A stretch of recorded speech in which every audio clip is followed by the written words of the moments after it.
بسم الله الرحمن الرحيم الحمد لله رب العالمين والصلاة والسلام على رسول الله وعلى آله وأصحابه الطيبين الطاهرين بندراب جلب توتيب مجموعة التواضع والإخلاص السلام عليكم ورحمة الله وبركاته إن شرمني دنتل مجل ملغنغل إن غردني شرمنا لديبي الله أربني دنتل غلي إمام دنتل هاي سيرم بون بدوينني bandiraɓe kadi jogiiɓe juɓɓudi golle ɗe kamɓe fof eɓe calmini salminagol islam eɓe ñagane Allah moƴƴere aduna e lakara yo Allah reen meɗen renana meɗen diine meɗen o eɗen gara e darsu men mo kewneɗen wadde alarba kala so tawi hawri e neware Allah so Allah hawrini min e tawfiq e neware muɗum hande noon gonɗen koye gila ɗito alarbaji ni gonɗen koye babu sifatu salati nabiyi damugal sifa njuulu nelaɗo sallllahu alayhi wa alihi wa sahbihi wa sallama eɗen ɓamta e hadisaji ɗi wonno hadisaji ɗi mbiɗen ina keewi kadi damugal njuulu ina weeli janngude fofof sabu ko kañum woni hoore l'islam o hadis mo puɗɗitortoɗen hannde ko hadithul barra ibnu azibin radiallahu anhuma قال رمقت الصلاة مع محمد صلى الله عليه وسلم فوجدت قيامه فركعته فاعتداله بعد ركوعه فسجدته فجلسته بين السجدتين فجلسته ما بين التسليم والانصراف قريبا من السواء وفي رواية البخاري ما خلا القيام والقعود قريبا من السواء أولو حديث براء بن عازب رضي الله تعالى عنه أمو صفنو ميدن صفا نجول نلاد صلى الله عليه وسلم براء بن عازب رضي الله عنه أوي mi ƴeewi njuulu nelaaɗo mbeɗa ayni kino njuulu nelaaɗo mbeɗa ñukkindo njuulu nelaaɗo sallllahu alayhi wa sallam omo juulde e nelaaɗo o wi omo ƴeewndo juulu nelaaɗo omo ñukkindo no juulirta ni o wi fa wajattu tawmi njuulu nelaaɗo ngu noon ko ni ngu sifori qiyamuhu fa rakatuhu darnde makko woni no darorto eno o jaggirta e koppi itidaluhu ba'da ruku'ihi so ɓamtima e koppi eno o fotirta so ɓamtima e jaggude e koppi e turde eno o fotirta fa sajdatuhu fa jalsatuhu cujjugol makko e jonde hakkunde sujudaji ɗiɗi ɗi cujjugol makko fa jalsatuhu bayna sajdatayni cujjugol makko e jonde hakkunde sujudaji ɗi fa sajdatuhu fa jalsatuhu ma bayna taslimi cujjugol makko kadi e jooɗaade mbo hakkunde ɗon e jonde nde e faade taslim faade e salmingol walla insirafi e gasnugol njuulngol o wi ɗum ɗo fof o ƴeewtindi ɗum ombo aynikino ɗum o tawi ɗum ko qariban min assawa'i aɗum ɗeɓi heɓodirde aɗum ɗeɓi fotodirde Bukhari ardi hadis o addi ɗum ko Bukhari e Muslim kono Bukhari ina heerori riwaya goɗɗo o wi ma halal qiyama wal qu'uda qariban min as-sawa'i ko ni no Barra ibn Azib wini o wi noon Barra ibn Azib wi so wona taw noon ko darade nde e jooɗade nde so wona taw ko darade nde e jooɗade nde ɗum ɗon noon kañum tan woni ko serte ɗum to ko o wi ɗum ɗon noon qariban min as-sawa'i ina ɗeɓi fotonirde tan hadis o ko Bukhari e Muslim fof addi ɗum noon ko Barra ibn Azib radiyallahu anhu omo sifano men sifa njuulu nelaaɗo sallllahu alayhi wa sallam o tawi o wi njuulu ngu no o ayniri ɗum ni no o ƴewtiniri ɗum ni o tawi ina ɗeɓi fotonirde ina ɗeɓi yaadude ina yaadi ina fotondiri darnde makko nde o jangata qur'ana ɗo e jooɗade mo ɗo waɗata tashahhud ɗo ɗum ɗon ina ɗeɓi yerondirde kañum e jaggude e koppi nde eywa e potugol muɗum kadi so o turtima e cujjugol e leydi ɗum ɗo pop ina ɗeɓi fotondirde ala hen ko o junnata masalan o junnata cujjugol e leydi o hoybina nide jaggugol e koppi walla o juutna cujjugol e leydi o hoybina darogol ngol walla o hoybina jonde nde accu kay fofof koko heɓodiri tan fofof koko ɓallodiri tan fofof koko yaadi tan firtani noon wonde o darotako walla o jooɗotako jonde handude e tashahhud ala firtani kono firti ko kala hen ko ombo waɗa ina yaadi tan e goɗɗum ɗum kala hen darde nde yaadata ko e ko jangate ko aywa so o turima yaadata ko e so o turtima no yaadata so o turima o jaggi e koppi yaadata ko e so o turtima ko noon ha juuɗu nelaɗo sallllahu alayhi wa alihi wa sahbihi wa sallam gasa firti tan ko innama ma'nahu annahu la yukhaffifu wahidan wa yuthaqilu al-akhar ala hen ko o hoybinta o yaha kadi o juutna goɗɗum ɗum o hoybina darnde o juutna sujuudu ha ɓurta ala o watta noon walla o hoybina jonde o juutna sujuudu ha ɓurta ala hunde hen fof o yaadidina ɗum tan fof o heewi tan ko fodde wasa wadde lor wasa wadde hamnare ɗum woni hadisu Barra ibnu Azibin mo giɗiɗen o addude o ina suɓe e oɗo hadis anna al afdala an yakuna ar-ruku'u wal i'tidalu minhu was-sujudu wal i'tidalu minhu mutasawiyatul maqadir ɓuri moƴƴude ɓuri suɓede ko so neɗɗo jaggi e koppi e so turtima e so sujji e leydi e so turtima ɗum ɗo yo ɗum fotodir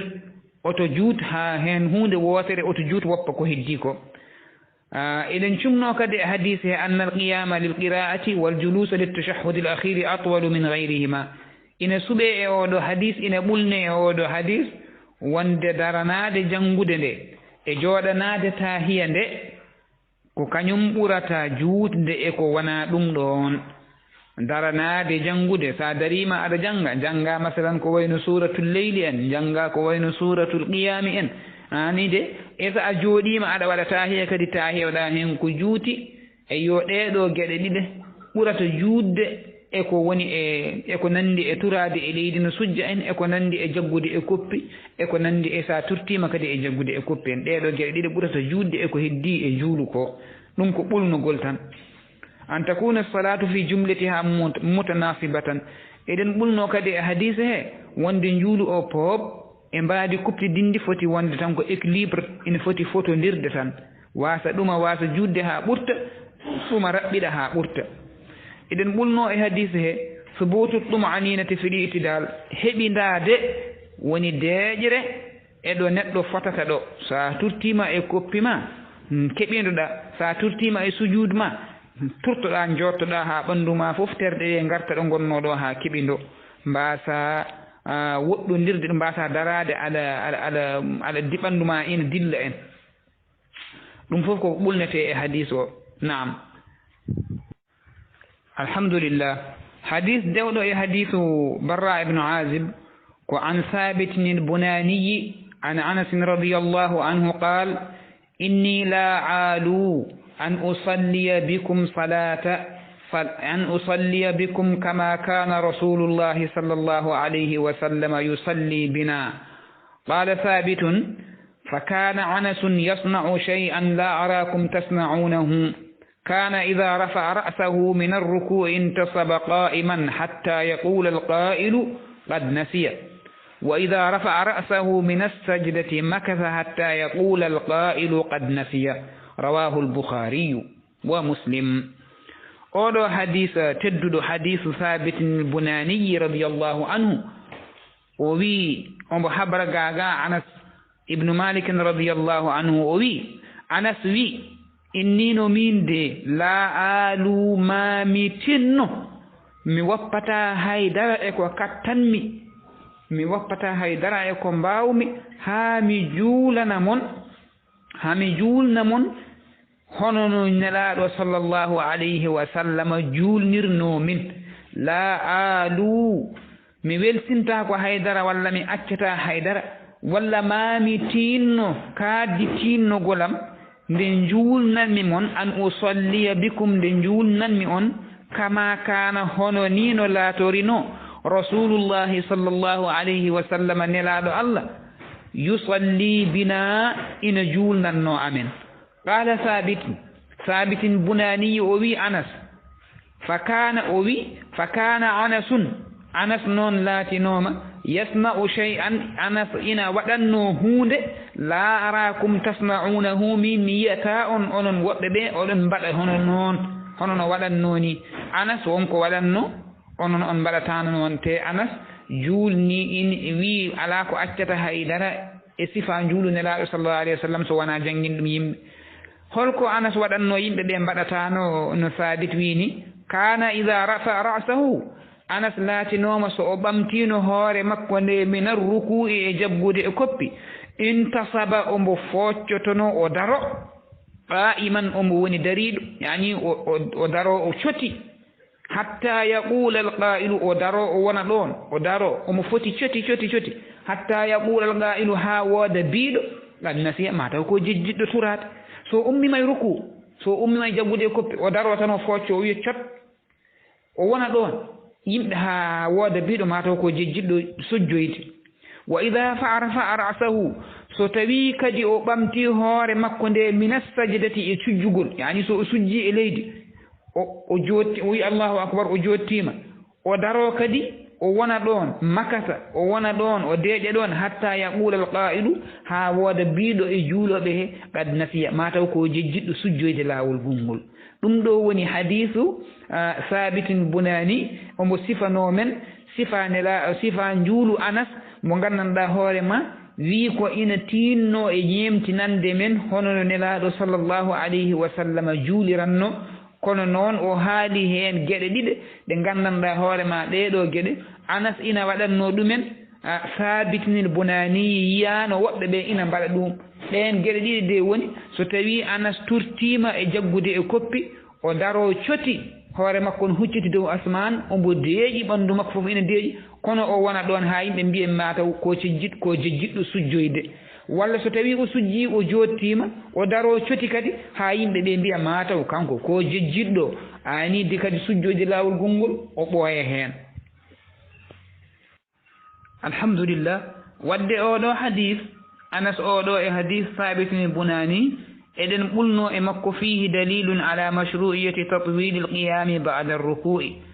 sariya ina rokki juulowo o juulnude darnde makko caggal nde o turti o jaggi e koppi wa tatwilul julusi sariya kadi ina rokki juulowo o juulnude jonde mum ba'da sujudi caggal nde o sujji nde wa annahu fi'lu nabiyyi sallallahu alayhi wa sallam sa waɗi ɗum kadi ganda kadi mbaɗɗa ko gollal nelaɗo sallallahu alayhi wa sallama saabu anas wondi e nelaɗo duuɓi limtinɗi o sifanima min kadi sifa juulu nelaɗo sallallahu alayhi wa sallam hadith mo ndewna sen hen ko an anas ibni malik radiyallahu anhu qala ma sallaytu wara'a imamin qattun akhaffa salatan wala atamma salatan min annabiyyi صلى الله عليه وسلم رواه البخاري ومسلم واللفظ له أنس بن مالك رضي الله عنه وي مماذا جولد اتشغل إلمان مماذا جولد اتشغل جول نو ɓurɗo hoybude njuulu e ɓurɗo timmude njuulu hono ni no njuulu nelaɗo sallllahu alayhi wa sallam mi meeɗa juulde e caggal iliman ɓurɗo hoyde e timmude njuulu ngu ina hoy ina timmi ha foti e ilima ha foti e alma magal nelaɗo men Muhammad sallllahu alayhi wa alihi wa sahbihi wa sallam ɗum noon wadde anas kadi on jii o habri oɗo hadis o ko celluɗo wonde nelaɗo ene hoybi njuulu kono noon kañum fof e hoybude njuulu ina timmi njuulu kadi timmugol njuulu noon ko wadde ruku mu ha timma wadde sujud mum ha timma wadde allahu akbaruji muɗum gonɗi hen e wadde subhanaji mum gonɗi hen tawa wona ina juuti kadi tawa wona ina woni tan cikogol ngori ala tawa ina waɗi gueɗe muɗum fonnode foof kono kadi tawa kadi wona ko juuti ha ina lora juuloɓe walla ha ina lora ganduɗa hoore ma ko lohɓe walla mawɓe lohɓe wonduɓe e lor en walla nayeɓe ɓe ganduɗa hoore ma mbawa muñje woni e darɗe walla mbawa muñje woni e sujuduji hadis dewɗo hen ko an abi qilabata abdillahi ibni zaydin aljarmiyi albasriyi قال جاءنا مالك بن الحويرث في مسجدنا هذا فقال إني لأصلي بكم وما أريد الصلاة أصلي كيف رأيت رسول الله صلى الله عليه وسلم يصلي فقلت لأبي قلابة كيف كان يصلي قال مثل صلاة شيخنا هذا وكان يجلس إذا رفع رأسه من السجود قبل أن ينهض رواه البخاري ومسلم. نعم أولو حديث أبي قلابة عبد الله بن زيد الجرمي البصري وبي جاءنا مالك أولو غرق بيتيدو أبي قلابة ويتيكو عبد الله بن زيد وبي بيتيدو مالك بن الحويرث أري جماعة من أري ليغال أمن ولا أري ورا أمن أري جماعة من مالك بن الحويرث وي من دي هند مامي أن جولم تيمي وانا مبدا يدي جول دني وانا مبدا يدي جول دن جولو غندا hoore ma ko juulam min hooram hakkunde me jooma mo ala mbeɗa yiɗi julde kono jiɗirmi mbeɗa yiɗi on julmo kono woni muuyam ko nde juulnammi mon mi holla mon hono no juulu nelaaɗo sallllahu alayhi wa sallam woni muuyam ko jannginde mon hono nelaaɗo sallllahu alayhi wa sallam juuliranno yani usalli kayfa ra'aytu mbeɗa juulna mon mi juulnira mon hono no jiirumi rasulallahi nelaaɗo allah yusalli ina juula abi qilabata abdillahi ibne zaydin aljarmiyi albasariyi o wi malik ibnu alhuwayriti kayfa kana yusalli hono nelaaɗo sallallahu alayhi wa sallam juuliranno qala malik ibnu alhuwayriti wi mithla salati cheikhina hada yeru ceerno men o mawɗo men oɗo no juuliranno ni mawɗo mbo o wiyata o noon ombo joofi o on ɗon wiyete ko yazid ibnu amr ibnu salamat aljarmi on ɗon mawɗo ina jooɗi ɗon sere maɓɓe walla ina juulnaɓe o joofi on o wi nelaaɗo juuliranno ko yeru ni no oɗo mawɗo juulirta ni on mawɗo noon wiyete ko yazid ibnu amrin ibnu salamat aljarmi o wi on hono juulirta walla on ɗon noon ina jeeya e sifa juulu mum wa kana yajlisu on mawɗo sombo juulanno ombo jooɗotono ida rafa'a ra'sahu so ɓamti hoore makko mina sujudi e cujjugol qabla an yanhada ko idinde o haftoto o ummo o daro masalan saɗa juulanno juulu bangu darɗe tate walla juulu bangu darɗe naye aɗa anndi sa sen juuli darɗi en jooɗoto sen jooɗima ɗon en mbaɗi sujude ha en pari sen mbaɗi ɗon sujude ha en pari hade men haftade daroɗen hade men haftade daroɗen sa waɗi sujude battinniɗo o hade ma haftade daroɗa aɗa fay darde sa juuli tan juulu mbawɗo wonde foof hayso ko darde wotere aɗa hafto aɗa daroyo aɗa hafto aɗa daro caggal sujuddaji ɗiɗi aɗa hafto aɗa addoye darde ɗiɗi ɓiire nde walla aɗa addoye darde tata walla aɗa addoye darde wonne nde ɗon kanko o jooɗotono ɗon noon nden jonde wiyete ko jalsatul istiraha o wi kana o laatinoma yajlisu ombo jooɗo ida rafa'a ra'sahu so ɓamti hoore makko mina sujudi e cujjugol so o sujji sujudaji ɗiɗi ɗi sujudu battintoɗo o sa sujji ɗum tan anda haftoto mbiya allahu akbar gadda darde ɗiɗi ɓiire ɗo noon kanko hade makko haftade o darode o jooɗo qabla an yanhada ko idinde o haftoto ombo daro nden jonde noon fugaha ina gandiri nde jalsatul istiraha jalsatu al istiraha jonde foftorde holko ulama en kaali e nden ɗon jonde wiyetende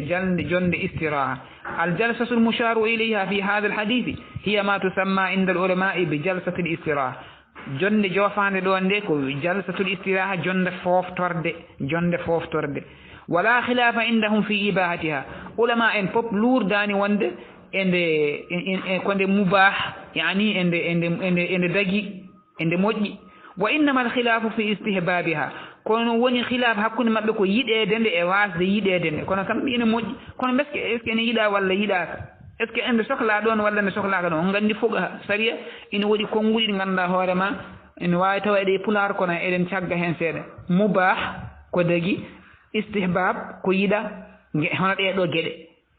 geɗe ne keewi e nder saria no feewi bon ɓe mbi kamɓe fof ende mubah konde daguide ulama en fof mbi jalsatul istiraha mubahun ina dagi kono noon holko ɓe luuri ko beele ende yiɗa walla nde yiɗaka beele ende muuya walla nde muuyaka ذهب إلى استحبابها ياري وند جنن عند مويا عند يدا عند سكلا الشافعي في المشهور من مذهبه إمام الشافعي وي جنن كون مستحب كون يدا عند جولو فو إن يدا يو وند وأحمد كدي في إحدى الروايتين أحمد كدي غوتل إكونغودي ممديدي كم نهين كونغول غوتل وي عند يدا نعم هدي بينون هدي بي وذهب إلى عدم استحبابها ياري نون وند جنن وانا موياند جنن وانا يدنا جولو يو ودum be do sahaba be keborden jangtade yoga sahaba mbi jonnende muyaka yani de yidaka don holben Umar ibn al-Khattab radiyallahu anhu wa Ali ibn Abi Talib radiyallahu anhu wa Abdullah ibn Mas'ud radiyallahu anhu وابن عمر يعني عبد الله بن عمر بن الخطاب وعبد الله بن عباس بيدو بوب نجاري كو جونde nde yida ka don oto nde wade don yani jonde istiraha nde non jonde foftorde nde woni sa sujji sujudaji ma didi di ande a haftato daru yeda kafto da daru yeda suwa gaddata ko darde nayaɓire suwa gaddata ko darde ɗiɗaɓire ɗon noon hade ma haftade daroɗa nde cujjuɗa sujudu ɗiɗaɓo o nde jottoɗa seeɗa poftoɗa ɗum noon woni ɓeɗo mbi ende yiɗa imamu Shafi'i mashhur e madhab mum imam Ahmad e goto e riwayaji mum kono sahabaɓe ɓe ɓe limtuɗen Umar e Ali e ibne Mas'ud e Abdullah ibne Umar e ibnu Abbas e goɗɗo no wiye as-Sawri ko ɓe ko joom hadisaji en e Ishaq e min al a'immati Abu Hanifa e Malik wal mashhur min madhabi Ahmad e konngol gongol e konngudi Ahmad ɓeɗo mbi ngol nden jonde nde wona yiɗande jonde nde wona yiɗande nde fotani waɗede ɗon wa qala aktharu al ahadith al hadha o ɓe mbi ɓuri heewde hadisaji ngari ko e oɗo mana yani ko nde wasde yiɗede yani woppudede nde yani tarkuha woppude nde wasde waddene nde qala Tirmidhi imamu Tirmidhi wa alayhi al amalu inda ahli al ilmi joom en gandal en pop jaari ko jonde nde yonde woppe nde wona yiɗande wa qala Abu Zinad tilka sunna Abu Zinad wi woni sunna ko wasde himmirande jonde nde yani jonde nde wasde muyede wasde sohlede ɗon naam wa mala ba'd al ulama yoga e anduɓe kadi ɓe nguurori ila fi'liha inda al hajati ilayha wadde jonde istiraha nde sanga nde joom mbaɗowo nde o sohlinde nde so nde sohlama nde waɗe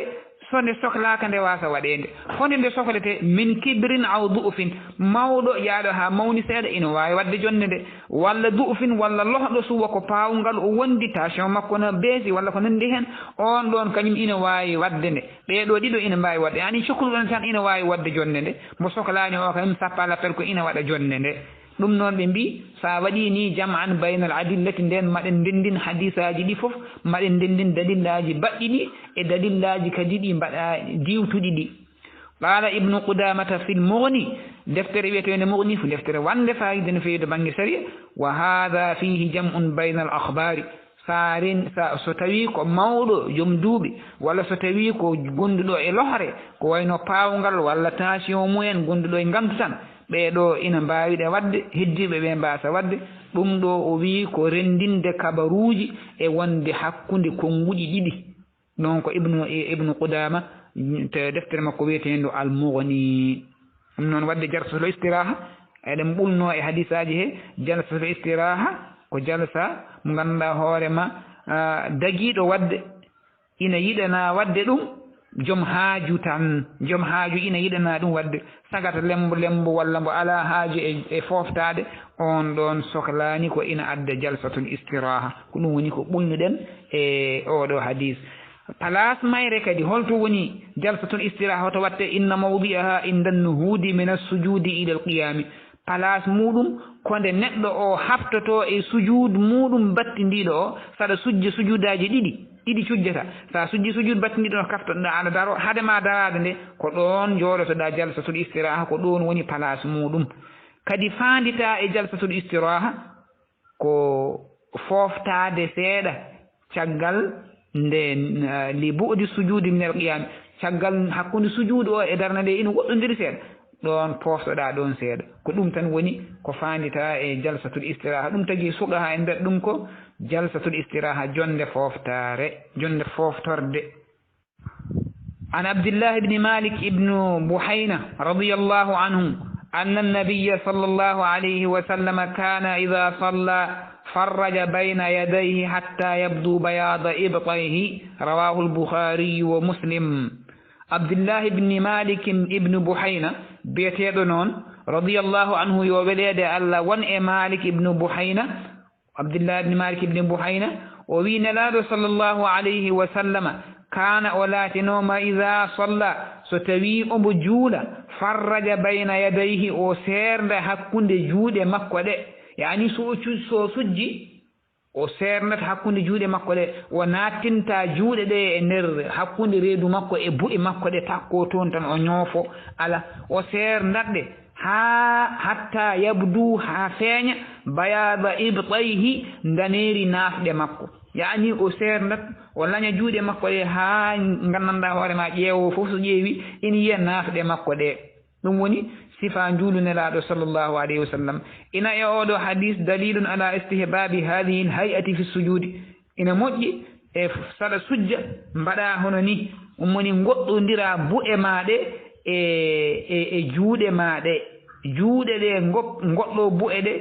kadi goɗɗo kadi guttuli maɗa ɗiɗi goɗɗodira ɗum ɗon noon heerori ɗum ko worɓe ɗum ɗo heerori ɗum ko worɓe ina ari e hadisu mo ganduɗa hoore ma yaltini ɗum muslim hadisu barra haysinno ko marfu o wi ida sajadta fada kaffayka warfa mirfaqayka so tawi a sujji wallinna newe juuɗe maɗe e leydi yani ŋaaɓa juuɗe maɗe warfa mirfaqayka yani kolɓuli maɗi ɓamta ɗumen dow ɗi mbasa nattude e nder reedu ma ɗi lombo hakkunde bu'e maɗe e reedu ma ala oto wan noon yaltin juuɗe ɗe gona boowal ɗum ɗo noon ɓuri heerorade ɗum ɗon ko worɓe comme ni no mbiruɗen hadis o heerori ɗum ko worɓe maɗe garoy hen inchallah so tawi ko debbo ɓuri moƴƴude ko yo nattin ɓandu mum yani kañum yo rentin ɓandu muɗum wasa serdude ɓandu mum gorko noon kanko somo sujja yo serndu juuɗe makko ɗe e bu'e makko ɗe o sernda terɗe makko ɗe debbo kañum sina juula yo rendin ɓandu muɗum debbo kañum rendi koko suuroto debbo kañum mbiɗen yamira e mum ko sutura debbo kañum yamira e mum ko yo suuro yo ɓandu mum rentu ɗum tagi fa'ida ne ari hen khassa ba'dul fuqaha'i yoga e fuqaha en ɓe kertini ndeɗo ñawore ina jeeya e fuqaha en hertinɓe ndeɗo ñawore kertinayi ɗum worɓe minhum alhanabilatu hada al hukma birrajuli ɓe mbi ndeɗo ñawore wodani tan ko gorko dunal mar'ati gaga debbo li annahu yutlabu minha way noon ko debbo ina ɗaɓɓa e mum attajammu'u wattasawwunu rentude e renade rentude e suurade ɗum noon ko waɗi ma rawa Abu Dawuda fi marasidihi Abu Dawuda hadith ina ari toon hadith mursal an Yazid ibn Habib anna nabiyya sallallahu alayhi wa sallam marade on ɗon biyeteɗo Yazid ibn Habib o wi nelaɗo sallallahu alayhi wa sallam meeɗi marra ala imra'atayn o wirti rewɓe ɗiɗo tusalliyani rewɓe ɗiɗo eɓe juula fa qala nelaɗo sallallahu alayhi wa sallam wiiɓe kamɓe rewɓe ɗiɗo juulannoɓe ida sajadtuma so tawi on cujje e leydi fadumma ba'da allahmi ila ba'din ndentine tew o e tew o yani ndentine terɗe ɗe e terɗe ɗe firti ko ndentine juuɗe mon e ɓalli mon woto lañoɗe woto debbo laño kañum no gorko yamirira yo lañoro e juulu sertina ɓandu muni bu'e mum koppi mum goɗɗo bu'e mum juuɗe mum goɗɗo reedu mum yani kañum laño wayano turiɗo turde ngaari ni debbo kañum yamiraka ɗum ɗo nden yamirore wodani ko gorko ɗum noon nelaɗo wirti rewɓe ɗiɗi ɓe juuɗa o wi so tawi on cujji ida sajadtuma so tawi on cujji fa dumma ba'da allahmi ila ba'din ndentine yoga e terɗe faade e terɗe kono noon tan wawata wiyeede sabu ko tew firtan ko terɗe ɓanduɗe fa innal mar'ata o wi sabu debbo laysat fi dhalika karrajuli debbo ɗo nandani e gorko debbo ɗo nandani e gorko non rawahu Abu Dawud fi marasilihi wal Bayhaqi fi al-Kubra o do hadith ko ton ari ko hadithu marasil Abi Dawud e Bayhaqi kadi al-Imam al-Bayhaqi fi al-Kubra e defter muyete non tongode hadith o to Bayhaqi ko ujunnaaje 315 tawi ko to marasil Abi Dawud ko capanɗe 7 wallahu ta'ala a'lam. عن أبي مسلمة سعيد بن يزيد قال سألت أنس بن مالك رضي الله عنه أكان النبي صلى الله عليه وسلم يصلي فينا عليه قال نعم رواه البخاري ومسلم. أودو أبي مسلمة جومم أولو بيتيدو أبي مسلمة سعيد بن يزيد أبي مسلمة كو واتشوري مكو كونون إند مكو كو سعيد بن يزيد أوي من دمي نام دينوما أنس سعيد بن يزيد أوي سألت أنسا من ميدي نام داد أنس بن مالك رضي الله عنه ونو أنس بن مالك قندي دون الله صلى الله عليه وسلم من دون إن لا دو إن ودن خدمة فددوبي سب والله كنندهن أوي أكان النبي يزيد وي إيه ما أنس eske nelaɗo kam beele nelaɗo sallallahu alayhi wa sallam yusalli ombo juuliranno ombo juuldanno fiina alayhi e paɗe makko. Anas ibne malikin wimbo naam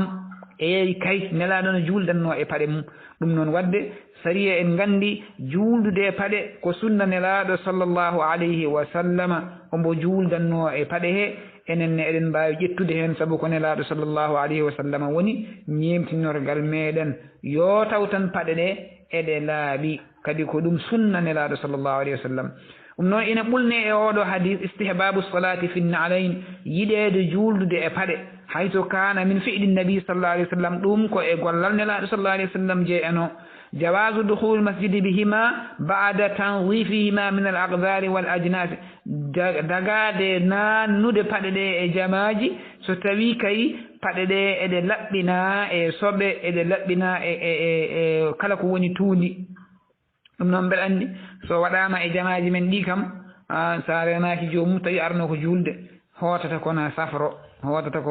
ko fasta ko dispensaire saabu fiyata ha yejjita ko adduno ɗum ɗon. Naam ɗum noon wadde ina dagui kam juldude e paɗe naam fayida ɓeyde sen tan e juldude e paɗe o as-salatu fi ni'ali juuldirde e paɗe wa dukhul masjidi fihima e nannude e jama paɗe asbahat mas'ala mushkala wonti probléme mawɗo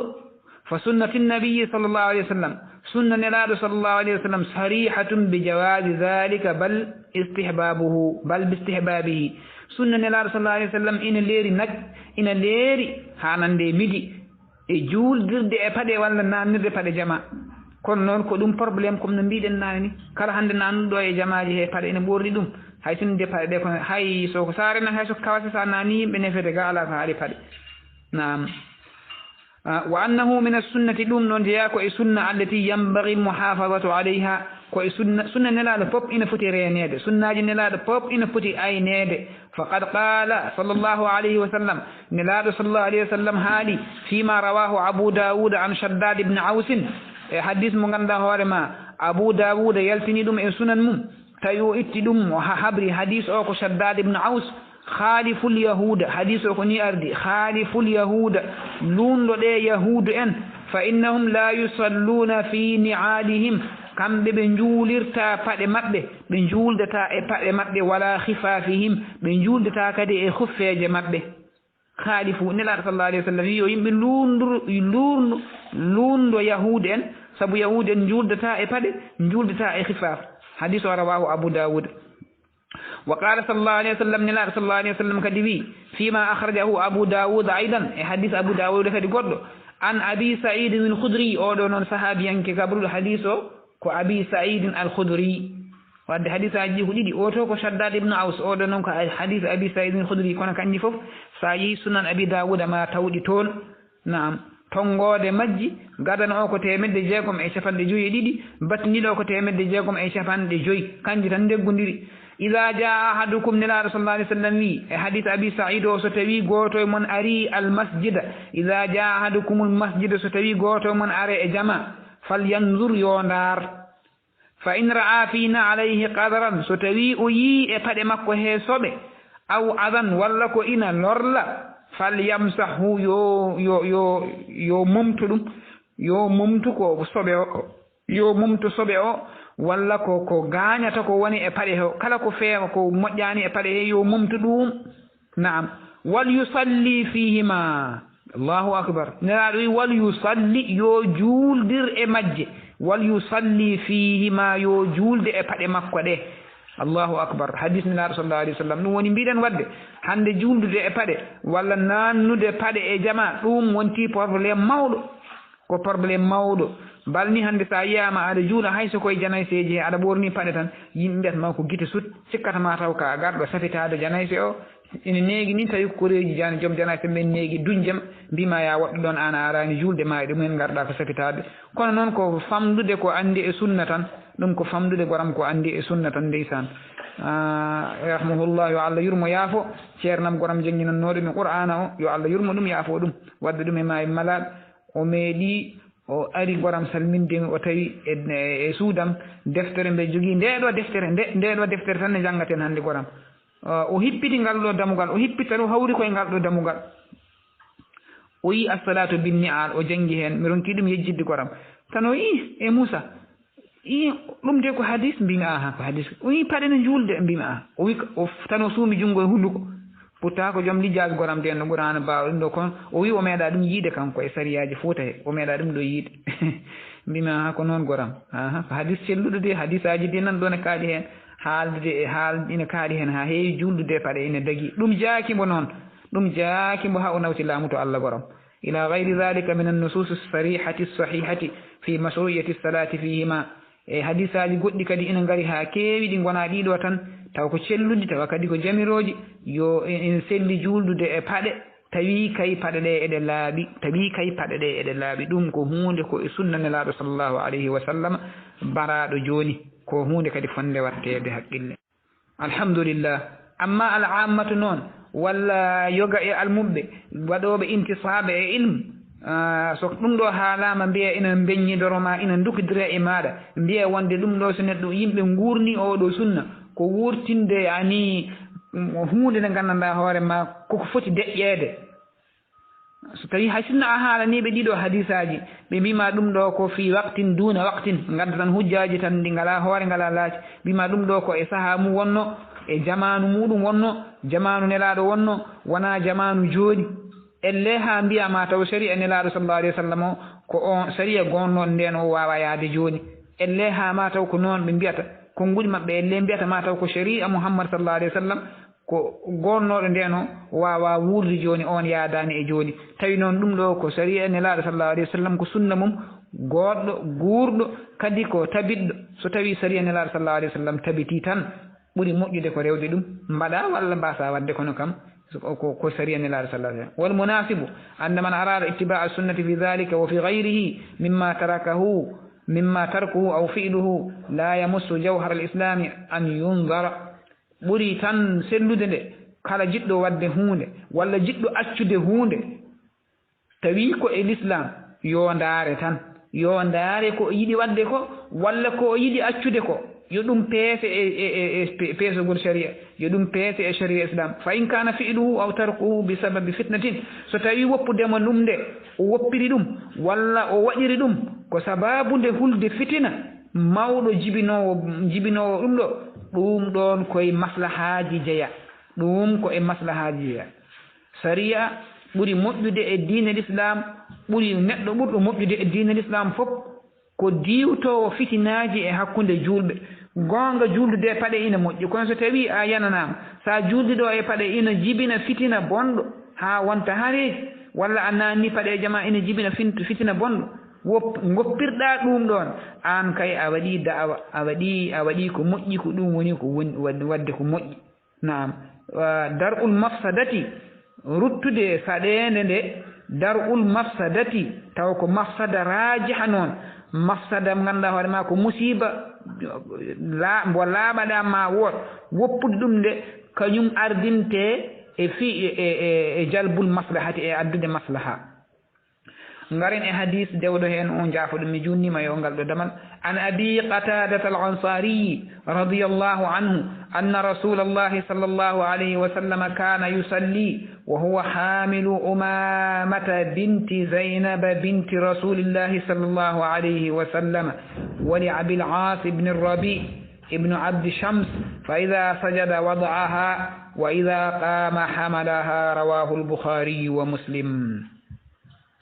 de wonnone laaɗo sallllahu alayhi wa sallam goram ko jurumdeero mawɗo ko jurmotoɗo goram ko jurumdeero kadi ko jiɗɗo mawɓe e sukaaɓe fof ombo yiɗi ɗumen ombo yiɗi alluɓe e waasɓe fof nelaaɗo sallllahu alayhi wa sallam ɗum ko sifa mum ko jurumdeero mawɗo ndeysan ombo yiɗi sukaaɓe ombo yiɗi mawɓe ko jurmotoɗo kadi ombo yiɗi alluɓe ombo yiɗi waasɓe ɗum ɗon noon ko e jikkuji nelaaɗo sallllahu alayhi wa sallam tedduɗi ɗi jeeya ɗum tagi noon yidde makko kadi ha tengti goram e taanirakon makko ngel ɗo ɓinguel zeynabu ɓiyi ko debbo mbiyetengel umama anani de omo ƴettannogel e juulu makko o ƴetta ngel e juulu makko walla mbiya o towa ngel en tout cas o ƴetta ngel tan so tawi o wone rukƴude walla o wone sujjude o joƴƴina ngel e leydi he so darima omo janga omo dari dow tawa ngel woni ko omo nafi ngel omo ƴetti ngel so tawi o ari sujjoyde so ari ha o ɓallima leydi o joƴƴinira ngel seefe walla so o sujji o joƴƴina ngel seefe ɗum ɗo noon ko min hada assamahul karimu tashri'un ɗum ɗon ko nemare nelaaɗo sallllahu alayhi wa sallam kadi ina hollira min kadi neɗɗo goram yo won newiɗo yo won jurumdeero yo won jiɗɗo sukaaɓe yo won kormiɗo mawɗo yo won jurmiɗo kadi waasɓe o wona kadi kormiɗo alluɓe jiɗɗo anduɓe kormiɗo seeremɓe e ko nandi heen ɗum ɗon ko e sifaji nelaaɗo sallllahu alayhi wa alihi wa sahbihi wa sallama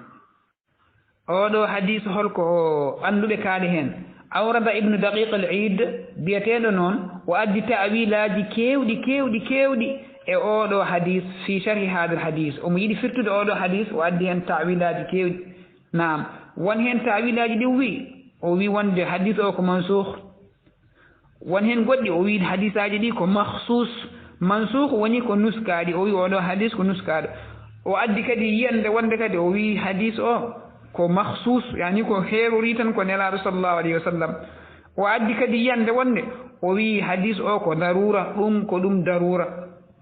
ko lor wanno nelaaɗo sallllahu alayhi wa sallam ina wayi noon eyyi ɗum ɗo fof noon ko tawilaji anduɓe mbi surtout cheikhuna abdourahman ali bassam o ɗiɗo fof ko tawilaji ganduɗa hoore ma ngalaɗo tuggi ngalaɗo pawi ko ɗi loɗɗi wa qala al-qurtubi imam al-qurtubi o wi ikhtalafa al-ulama'u fi ta'wili hadha al-hadith ulama en eɓe luurodiri e pirtugol oɗo hadith walladhi ahwajahum ila dhalika annahu amalun kathirun lorliɓe noon e ɗeɗo gueɗe anniɓe hen tan ɓe mbi wonde ko ɗum golle kewɗe yani ƴettude cukalel ko nandi hen ɓe mbi ɗum ko ɗum golle ke ɗum woni ko anniɓe hen ko ɗum woni ko zeniɓe hen ko wa qala an-nawawi imamu an-nawawi wi baada an saqa hadihi tawilat caggal nde o soggi caggal nde o haali ɗiɗo tawilaji gonɗi e daqiqul id wonde e ko naskh en wonde e ko mahsus en wonde o ko li darura en fa kullu dhalika da'awin batila ay imamu nawawi o wi ɗum ɗo fof ko nodditali ɗi ganduɗa hoore ma ɗi ngalaɗo pawi marduda ko ɗi duttitali dalilu ala e majji haydara nelaɗo sallallahu alayhi wa sallam juuli ina ƴetti cukalel c'est fini gasi o ko neɗɗo wiyata waɗa hen tawilaji ko ni wonno ko ni watirno ko ni wonno ko ni wa acca ha nelaɗo sallallahu alayhi wa sallam wima ko ni wonno kono nelaɗo sallallahu alayhi wa sallam juuli ina ƴetti suka holko mbiyata o waɗiri ɗum ko sababude lor walla o waɗiri ɗum ko sababude mahsus koko heeriri walla o waɗiri ɗum ko sababude ɗum fof walla ko mansukh walla koko nuska ala o wi ɗum ɗon fof nawawi rutte e mabɓe kañum kam haali konngol enen e mbawi o wi da'awin batila ko nodditali duttateɗi cemte marduda ko duttiteɗi la dalila alayha wadde noon feeñani men annas sahiha wonde ko selli ko alladi alayhi muhaqiqun ko joom en bindi en jaari ko anna misla hadihi alharaka wonde ƴettude suka yeru hono ɗiɗo ɗeɗo dilla jaizatun koɗe dagiiɗe fi kulli salatin e kala njuulu min al imami wonande e liman wal ma'mumi e ɓaawo wal munfaridi e gooto wa anna nabiyya sallllahu alayhi wa sallam wonde nelaaɗo men sallallahu alayhi wa sallam faala dhalika o golliri ni o juulni omo ƴetti umamata ɓi zeynab li bayani ko pour ha o feññinana men aljawaza dagade ɗum ɗon hono ni tan wona ɗum ɗo tan woodi kadi geɗe goɗɗe kama kana yas'adu omo juulnanno kadi o ngabba dow wa yanzilu o tello less ala darji mimbari e mimbar ɗo darotonoɗo omo wonanno e juulnude taw omo jangguini yimɓe ne juulnirte o ngabba dow mimbar he ha ɓoy kadi o tello less seeɗa wani o tellina koyngal o ngabbina koyngal ɗum fof ha o holla men li yuriyahum beela ombo holla sahabaɓe ɓe salatahu njuulu makko hono wayata ɗum tagi o wi yimɓe sallu kama ra'aytumuni usalli wa kama kana yaftahu lbaba li aicha ko noon kadi nelaɗo sallallahu alayhi wa sallam ina juulanno udditana aichata radiallahu anha damal nelaɗo tawa aicha no daare damal nelaɗo no juula on no cuuɗi ko paaɗi gonno o waɗani damal o waɗani junngo makko o udditana aichata damal taw omo woni e nder juulu he ila gayri dhalika e ko wona ɗeɗo min al amali e golleji allati la tuhillu ɗi bonnata fi salati e njuulu wo yustafadu minha fandita hen noon ko naftorade yustafadu minha jawazu hadihi alharaka ganden wonde ɗiyeɗo gueɗe toko ɗeɗo dille ɗiɗo gesteji tawi ko gesteji kaki ndiɗi kadi ko sohla waɗi mbaɗɗaɗi ina dagui e bonnata njuuɗo o ina dagui wallahu a'lam ko ɓurnoɗen e oɗo hadis tan jawazu misle hadihi haraka dagade hono ɗeɗo dille ani hono ɗiɗo gestuji hono ɗeɗo dille ina dagui fi salatil faridati wan nafilati hono ɗeɗo dille baɗini wonno dillude udditirde damal en ɗiɗo gesteji udditirde damal jungo ma en eko nandi hen walla joncude hunde en ɗum ɗo ina dagui e njuulu taw ko farilla ina dagui kadi e njuulu nafila ina dagani eliman ina dagani ɓaawo ina dagani njuulowo kañum tan gooto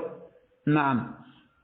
wa hada qawlu muhaqqiqil ulama ko ɗum woni konngudi ganduɗa hoorema ko tabidɓe e bindi e ulama en tabidɓe e bindi fawiɓe e bindi gonga e joom en gandal en jawazu mulamasatu wa hamlu man tadunnu najasatahu tagliban lil asli o wi ina dagui memde mo gandanɗa hoorema walla ƴettude ko mo gandanɗa hoorema ko ɓuuri jaalade ina wawi tawa ina waɗi soɓe ko wayno cukalel ni tagliban lil asli kono ɗan cukalel kam ne wawi tawa ne waɗi soɓe kono ina dagui memagel ina dagui ƴettagel ina dagui memagel e njuulu naam wa huwa ɗum woni memde sukaɓe tan tawadu un nabi sallallahu alayhi wa sallam enen ɓurno e hadisaji he yankinare nelaɗo sallllahu alayhi wa sallam e neware muɗum e windere nde e yurmede makko e windere nde goram e leñol makko ngol yankinare newaɗo sallllahu alayhi wa sallama e neware nelaɗo sallllahu alayhi wa sallama wonande leñol makko ngol fayida gonɗo hen kadi mo naftortoɗen ɗo qassama badu l'ulama il harakata fi lsalati ila 4 aqsamin oɗo fayida ko poɗɗo wattede haqqille oɗo fayida mo kalaten ɗo qassama badu l'ulama yoga e ulama en ɓe pecci alharakata dillere fi salati e njuulu ila 4 aqsamin e pecce naye hasabal istiqra'i fodde ko rewinda e bindi watta tabbu'i ko rewinda hen min nususi shari'i e bindanɗe garɗe e sharia ɗe ayeje qur'ana walla hadisaji garɗe e njuulu ɓe pecci dille njuulu ɗe yani gesteji gonoji e njuulu ko neɗɗo dillata e njuulu ko ɓe pecci ɗum dillanɗe ɗe fodde dillanɗe naye dillande adanne nde woni alqismul awwalu feccere arwanire nde ko yahrumu wa yubtilu salat dille ɗe gandanɗa hoorema ɗeɗo dille eɗe karmi te eɗe bonna njuulu wa huwa alkathiru almutawali li gayri daruratin wa li gayri maslahatin lissalat dille bonnoje njuulu ɗe ko dille ɗe gandanɗa hoorema ko kewɗe deggudirɗe dille kewɗe deggudirɗe gesteji kewɗe deggudirɗi tawa kadi hay lor goto ɗi ngala tawa wona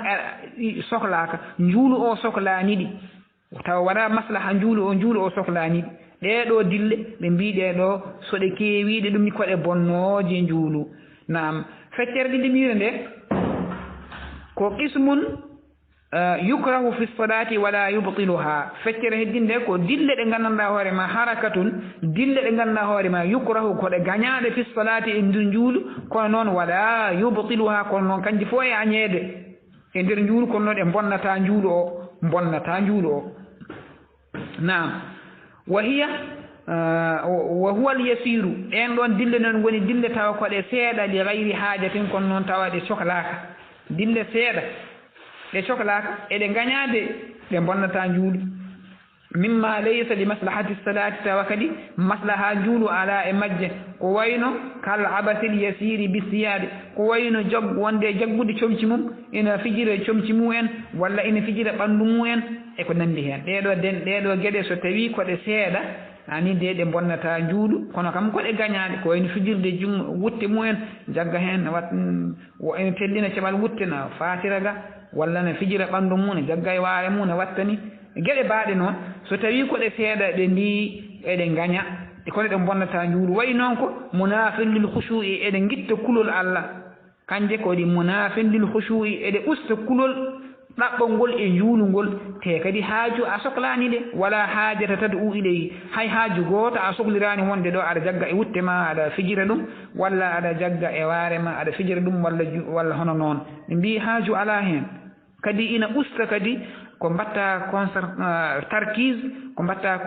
concentration mi annda no wiyete français ni ko miijotoɗa e njuulu he kulol bonɗa jogaade e njuulu ngol ɗen ɗo dille eɗe usta ɗum feccere tataɓire nde ko alharakatul mubahatu dille ɗe nganndanɗa hoore ma ko ɗe dagiiɗe wo hiyal yasiratu lil haajati ɗen ɗon dille ne ngon dille tawa ko setta kono kadi tawa kadi ko sababu nde ko eɗen jogii sababu aɗa sohli ɗe wala allah hada al qismu ina waawi noon o wi horaaki nde ɗo feccere huwa ma kana annabiyu sallallahu alayhi wa sallam ko kañum woni mbo nelaaɗo sallllahu alayhi wa sallama wonno e dow mum yafaluhu min hamdi hadihi tiflati ko ɗeɗo dille gonnoɗe nelaaɗo sallallahu alayhi wa sallam wonno e wadde e ƴettude mo ngeel ɗon cukalel dewel wa tulu'uhu alal mimbari walla ngabbude mo e dow mimbar makko wa nusuluhu minhu e tellade mo e dow mimbar makko nde haala salati sanga nde o woni julde wa fatuhuhu lbaba la aicha e udditande mo damugal wonande aicha ɗeɗo gueɗe pop ko dille ɗe nganndanɗa hoorema koɗe dagiiɗe kadi koɗe seeɗa wa nahwa dalika e ko nanndi heen mimma yafaluhu lil haajati wal bayani jawasi e ko wonno nelaaɗo sallallah alih w sallam ina waɗa ɗum sababu ndi feññinde dagaade gollal ngal e jogaade heen kadi sohla feccere nayi ɓiire nde alharakatul mashru'atu ko dille ɗe nganndanɗa hoorema ɗeɗo dille kañen koɗe mashru' koɗe daganaaɗe ko e sharia ɗe njeeya وهي التي يتعلق بها مصلحة الصلاة ɗen ɗon dille noon gonɗi gonɗa hoore ma njuulu ina yowti e mumen maslaha njuulu o ina yowiti e ɗen ɗon dille njuulu ngu wawa yaade tawa ɗi ɗen ɗon dille mbaɗaka ka taqaddumi lil makani l fadili ko wayno joncadema mbaɗa déplacé paya ɗenna e place mo ganduɗa hoore ma ko ɓurɗo o emo gonnoɗa o masalan aɗa wonnoɗo e sappeyol a yiiɗa ina waɗi furja ina waɗi séréndu gummoɗa e place gonɗa o déplace a paya e on ɗon place ɗum kam aɗa andi on place ɓuuri waddunuwu li saddi halali sufufi e ɓalladema mo juldata goɗɗo o beele aɗa sukka gandanɗa hoore ma ɗon ko cereeli sappeji ɗi aw takunu alharakatu li fi'li mahmudin ma'murin bihi walla tawa dillere nde mbaɗirɗa ɗum ko gollude gollal jettangal jamirangal gollal moƴƴal jamirangal en gadima en kaali ko wayno ka taqaddumi lmusallina wa ta'akhurihim ko wayno yaarude juuloɓe yeeso en e wadde ɓe arriére caggal en wayno salatul khawfi njuulu khawf en anni ɓeene jaara caggal ɓeene hono noon aw daruratu ka inqadi min halakatin walla tawa kadi dillere nde ko alay sagu ko sohla wonno a yi barogel ino feewe yimɓe ina wiyana ina heɓori yande mumen dilla kocca faɗo piya ngel walla piya yaara nde maaya walla a yi cukalel ina wiyana jagga e gaz en jayngol girboɗa ɗum mbaɗa ni jagga ngel jonca ngel hono ɗen ɗon gueɗe ko dille ɗe nganndanɗa hoore ma ko sharia yamiri ɗumen ɗeɗo ko dille sharia yami kadi ina waɗi maslaha diine l'islam ina waɗi maslaha njuulu o ɗeɗo dille ko dille kañen jamiraɗe ko ɗum ɗo woni pecce naye ɗe ulama en pecci e ko faate e dille juulu hada wallahu taala alam ko Allah woni gando wassalamu aleykum wa rahmatullahi wa barakatuhu ha alarba garo so tawi e hawri e weɗede Allah e nden kam